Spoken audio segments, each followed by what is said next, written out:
with a view from Sittin on the fence. This is Backyard's Non-Tech channel.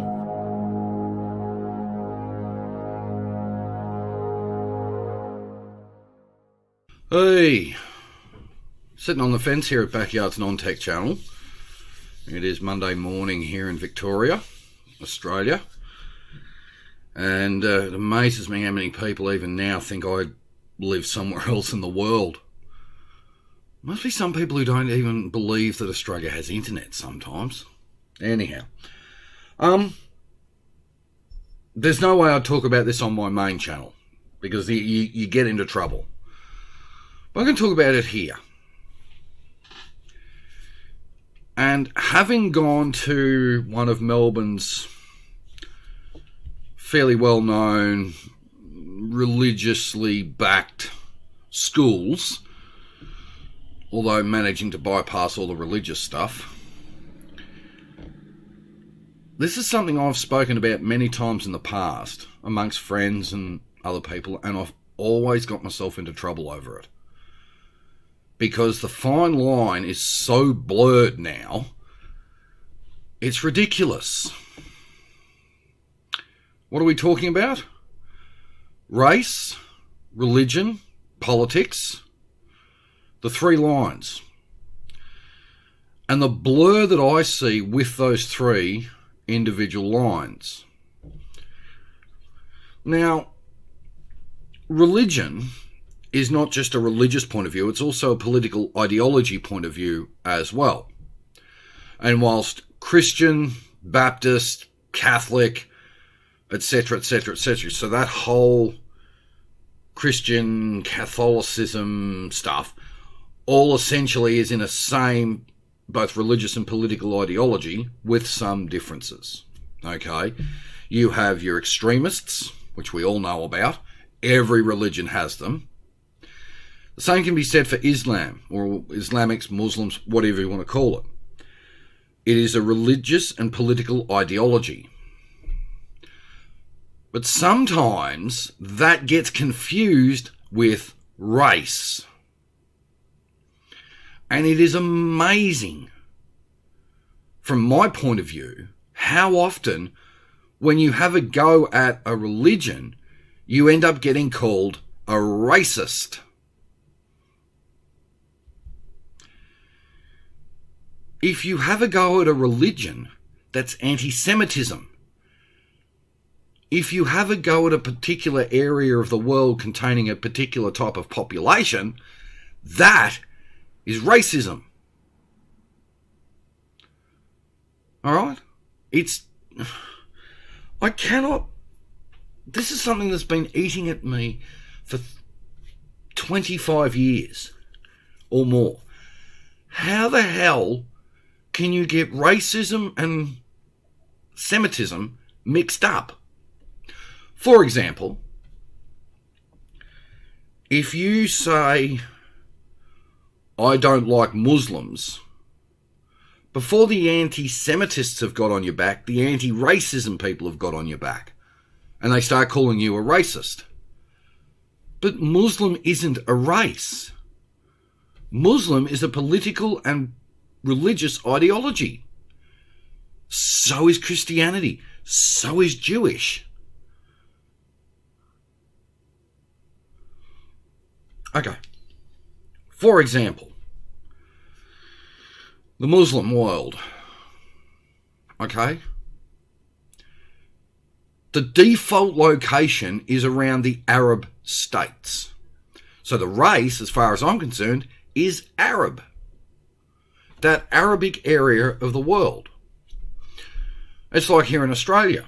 You have Aboriginal and Torres Strait Islander race, which means they are of black skin, essentially. And you have us, the white man. That's the race. That's not the religion. That's not the political ideology. That's the race. But before the anti-Semitists have got on your back, the anti-racists are on your back. But hang on. If you say, I don't like Muslim here in Melbourne, There are plenty of white Muslims. There are plenty of people who have converted to Islam. Moderate, so to speak. But they're not a race. They're a white race. They're not a Muslim race. Same can be said for some of the Jews are Arabic. That's the race. The US. You have black African, or the black people, and you have the white Americans, and you have the Indian Americans. There's three. Right? The subcontinent. Indian, Pakistani, that sort of area would all be considered dark skin. You know, you're of Indian race or you're of Pakistani race. But either which way, you're still a coloured race. Asian is the race, regardless of the religion. But the problem is, if you turn around and say, right, I don't like Buddhists. Now, Buddhist religion is heavily practiced around that Asian area of the world. The anti-racists are on your back. I've got myself into trouble so many times for saying, hang on, I have a problem with a specific area of Islam. I'll have an anti-racist on my back. You're a racist. No, I didn't say I hated the people. I said I got a problem with the religion. No, you're racist. No, you're not. No, you're not. You see, every race, every religion, every political ideology has extremes at both ends. Some are in the middle of those who've got their heads screwed on and are somewhat moderate.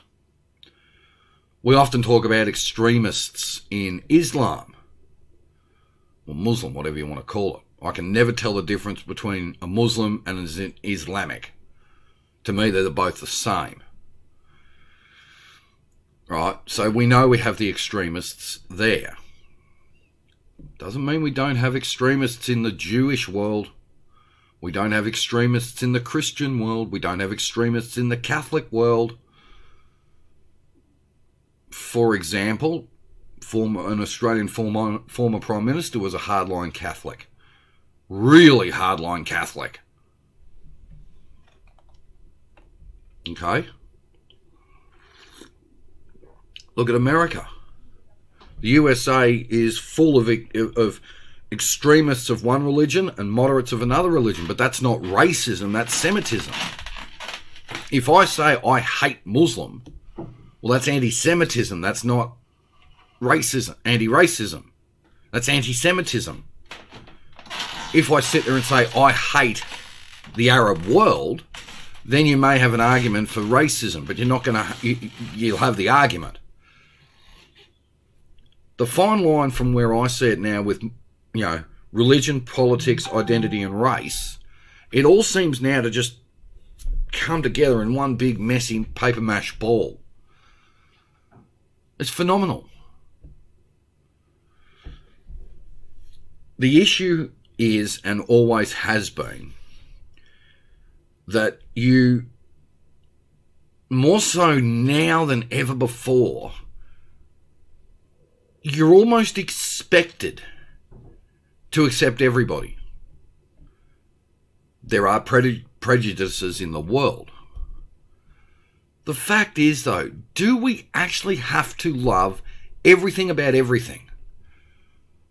Are we at the stage now in this world where you're not allowed to dislike anything publicly?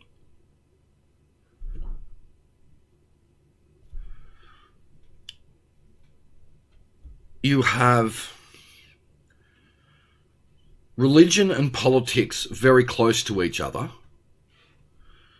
You have religion and lifestyle very close to each other, regardless of where in the world you live.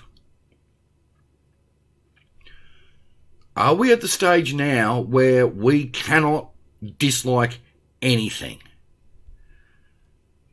Can we not say, look, I'm not interested in that part of the world. I've got my own problems. As soon as you say that, the anti-racists, the anti-fascists, the anti-Semitists, they're all on your back. Oh, I have no time for that part of the world. You're held out of town. It's human nature to dislike things. It's human nature to not want to interact with specific things. But are we at the stage now where it's got to be, if you don't like something, that's it? You have to like it. Here in Australia, and I can only speak for Australia because I don't know what it is like around the rest of the world, many people who come to Australia attempt to try and integrate into our way of life.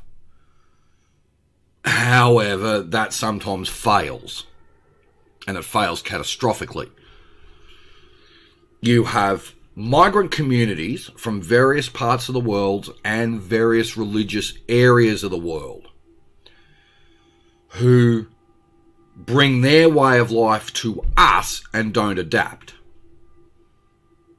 And that's where people start to get narky, especially us Aussies, because if you come into our country, yes, bring your traditions, bring your people, but you've got to make your modifications to suit us. Much like the Bible, the Quran, depending on who you speak to between the three major competing religions in the world, you're supposed to respect the country you're going into. However, as you often find, they create their own little community and expect the majority to do the minority. It's like all these protesters these days, all right? Here in Australia, we've got this Extinction Rebellion BS, right? Who want the majority of people to do things the minority of people's way. Funnily enough, some of those minority people do the thing they're protesting against. Doesn't make sense, does it? Now, the way I see this is we need to define politics, religion, and race clearly. But we should be allowed to say, without fear of retribution, I don't have time for them, I have my own problems. Do you know Australia hands out more in international aid than we do look after ourselves? I don't know about the rest of the world, but Australia offloads an enormous amount of international aid external to us. And we can't even look after our veterans. We can't look after our pensioners. We hand out more money to international aid organisations without looking after ourselves because the minority pressures the majority. I was thinking about this a number of years ago, and it's something that's always been working around in the back of my head, much like a lot of things. I came up with an idea that might work. For those who used to watch the Simple or listen to the Simple Fix podcast that I used to make when I had the Backyard Tech podcast, I came up with a series called The Simple Fix. And it sort of falls under it. Not completely, but it does fall under that whole scenario of how do you fix politics, religion, race, creed, colour, whatever. Very easily. You take the church out of the political system globally. Now, it's easier to do that in the Christian, Jewish, Catholic system than it is the Muslim world. It's a hell of a lot easier. All right, you split the two. Number two, if you are the sort of person who's got a hardline political view, or religious view, whatever, but you believe you take a hardline religious view that governs your political view, then you have to choose between politics and your religion, not both. The easiest way to solve this whole anti-racism, anti-Semitism BS is to say, hey, each to their own. Don't force your views down my throat, and I won't force my views down your throat.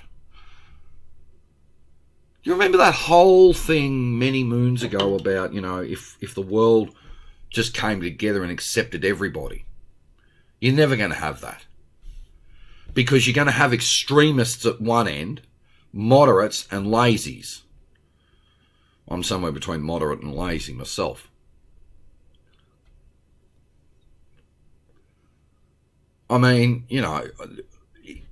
like I said, if I turn around and say, look, I've got no time for that part of the world. I've got no time for the Middle East. I've got no time for Africa. I've got no time for, the political, religious stoush going on between Israel, Palestine and Iran. I don't have time for that. I've got my own problems.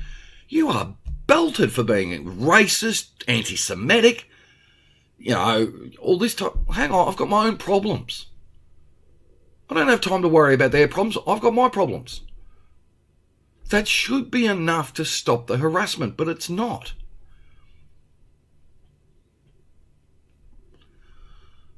You're expected to look after someone else before you look after your own views. Or should I say, you're expected to take a lobby group's views and mould your views to theirs, not vice versa. There's no happy medium these days. And yet, you wonder why people have got problems. The easiest way to fix the entire anti-Semitic, anti-religious thing is for each religion to look after itself and stop imposing views on other religions. Humanity should be free to choose what it wants to do when it comes to religion, politics. It doesn't always happen. Many moons ago, I went to a fete, a church fete, because there was a white elephant stall, otherwise known as Trash and Treasure, but it was a ruse. The idea was to try and bring people into the church. That's wrong. The other thing that needs to happen is Christians, or Christian, Jewish, Catholic people who are somewhat democratic, I say somewhat, and the Muslims, etc., need to realise that both religions have got to have a vain attempt at accepting each other without trying to convert each other. Now, we know with the extremists like the Taliban and ISIS and all this, or IS, whatever they're calling themselves now, they want either total Muslim control over the whole world, or they're competing against Christians and Jews for who's the supreme religious and political ideology. I'm not anti-religious. I'm not anti-religion. If you follow a specific religion, that's fine. Okay, you are a human. You have a right to follow a political and religious ideology that suits your being. But that doesn't mean you got to shove it down other people's throats. Now, for example, I went to a educational institution, I won't say which, where actually I was working at an educational institution doing IT and AV work. It was about a 8-10 week project. The cabling had all been done. Myself and a few others were tasked with setting everything up and integrating it all. This education institution was very religious. Now, I'm not talking about my former high school. I'm talking about a completely different school, but very hardline religious. Each morning, you'd walk in and you would be handed leaflets, if you get my drift. Now, that's wrong. That's wrong. And that's the problem we have now. Now, I've got friends who are religious. They attend ceremonies on a Sunday and a Friday and what have you. And I respect them for that. I certainly don't have a go at them. That's their human right to be religious. But what gets me is when you get religion, race, politics all confused into one bubble, when in actual fact there is a complete separation between the two. Race, religion, creed and ideology. You know, you can be a Christian, Arab. There are Arabs in the world who are Christians. They're not all Muslim. They are a minority Christian religion in a vast majority of Islamic religion. Okay? Because you've got the Sunnis and the Shiites. You know, that's like Protestants and Catholics. Who remembers the absolute hell on earth that Ireland went through for many decades between Protestants and Catholics? Well, it's the same as in the Islamic world. Shiites and Sunnis. It's the same religion. It's two different political and religious ideologies, two different interpretations of the Quran. But it's exactly the same. You could draw parallels with it. What happened in Ireland and Northern Ireland?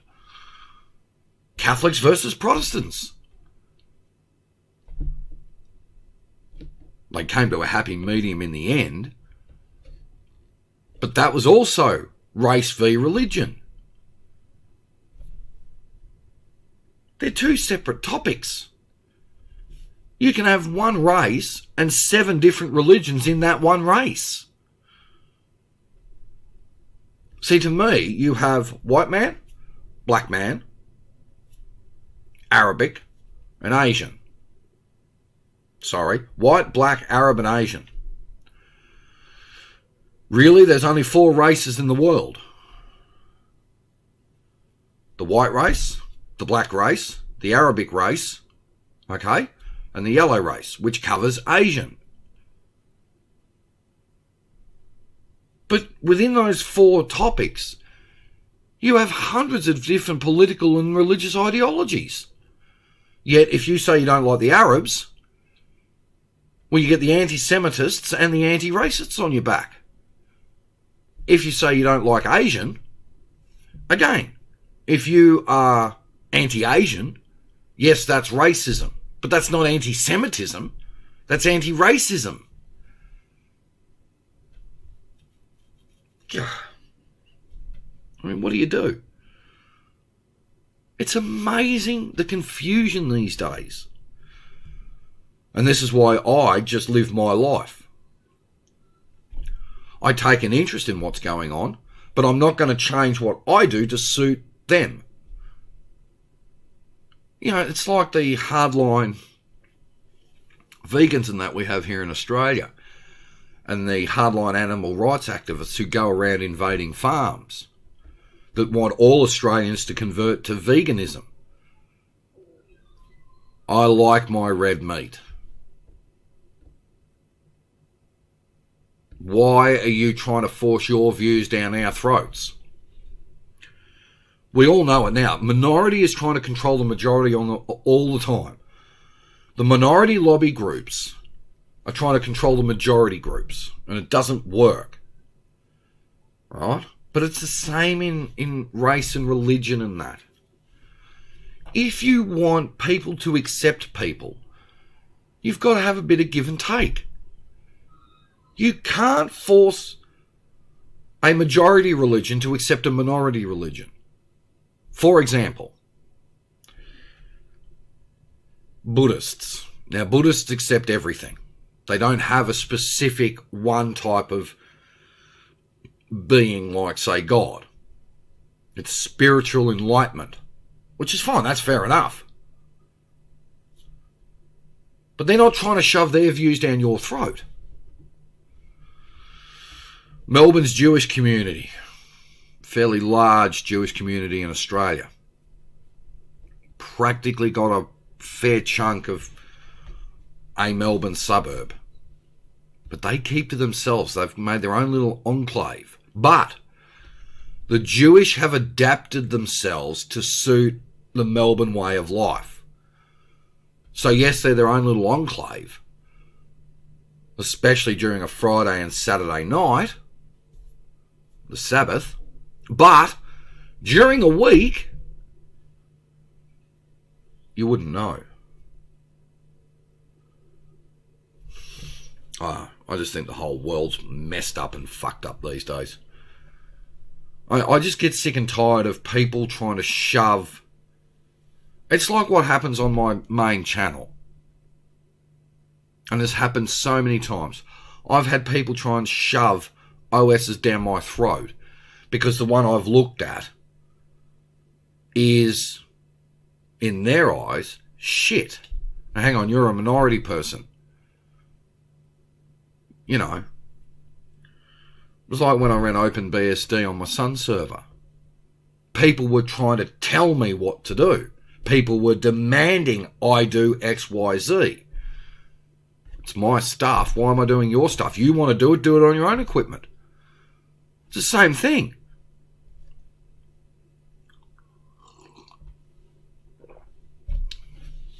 You know, why do we shove our views down other people's throats? What's it going to achieve? Seriously. Nothing. All you're going to do is aggravate people. Really aggravate people. I don't know. I mean, the fact that we have anti-Semitists trying to jam their views down other people's views. You've got the anti-racists doing the same thing. It's human nature to hate things. It is in human nature. You have, in the IT world, you know, I have it on my main channel. People demanding I do it their way. You know, I've had people arc up at me because I won't use Gentoo. I've had people arc up at me because I won't program or I won't code. I've got no interest in it. If I've got no interest in it, why am I doing it? You know, it's that whole sort of, you do it their way. But hang on, if I do it your way, that's not helping me out do what I might want to do. If you don't like something, or you don't like a specific topic, you should not be in a situation where you have other people have a go at you about it. If you're an atheist that doesn't give Christians or Baptists or Catholics or Jewish or Islamics or anything the right to shove it down your throat. I went to a prestigious Melbourne religious college for high school. Okay? Very well known. Now classed an international school. So I'm sort of glad I'm not there these days. But the thing is yes, you had to... They didn't try and... if you went to that school, you knew you were in for a point of view coming from a specific direction. But that didn't mean you have to accept it. Now, yes, all right, that was 20-something years ago now.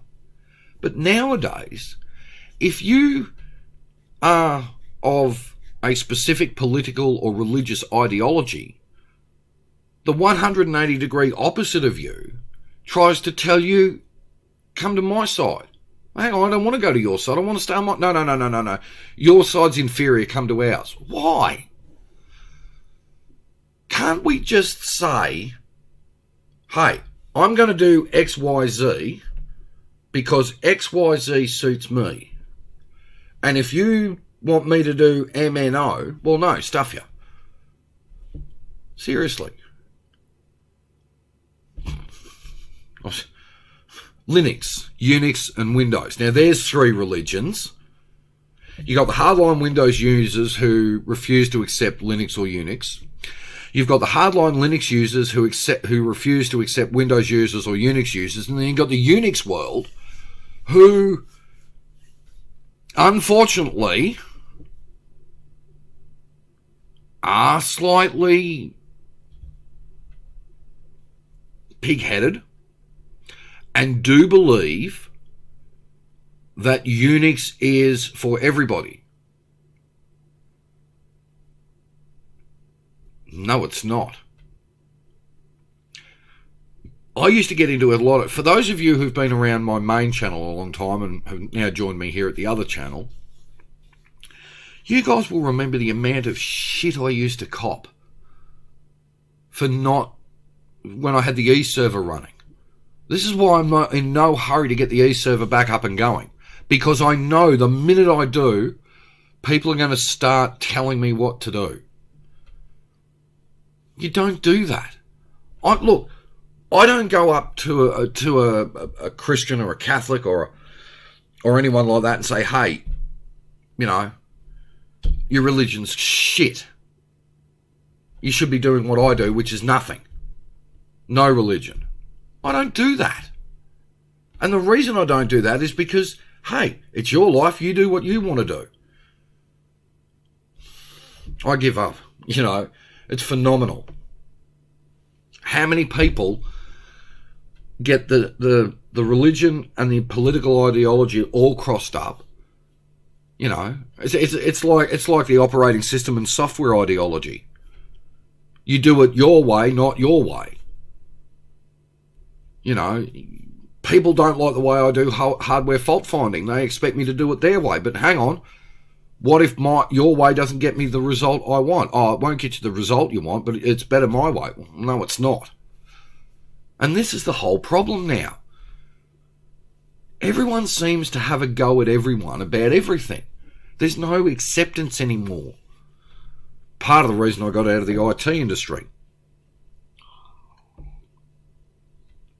I mean, I've been out of working in IT for 10 years now. Early to mid 2010, I quit.